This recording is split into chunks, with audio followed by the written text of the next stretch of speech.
The phone not allowed for voice error indicates your phone cannot use VoLTE for calls, typically due to network or account restrictions.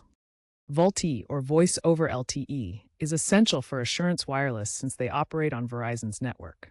Verizon shut down 3G service in 2024, making VoLTE the standard for voice calls. This enables high-quality calls and simultaneous data usage.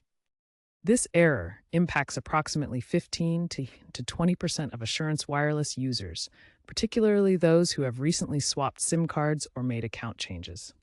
The main causes include incompatible or improperly activated SIM cards, incorrect access point name settings, VoLTE being turned off in your phone's settings, or outdated software.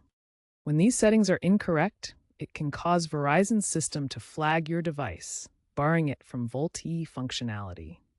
Here are the key troubleshooting steps to resolve VoLTE issues on Assurance Wireless. First, ensure your phone supports VoLTE and is unlocked.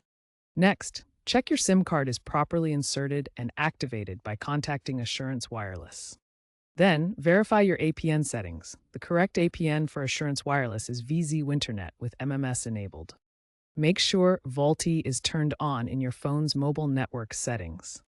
Update your phone's software to the latest version. If problems persist, try resetting your network settings. For unresolved issues, Assurance Wireless offers free SIM replacements. Community forums indicate users have success with these steps, 60 to 70% of the time.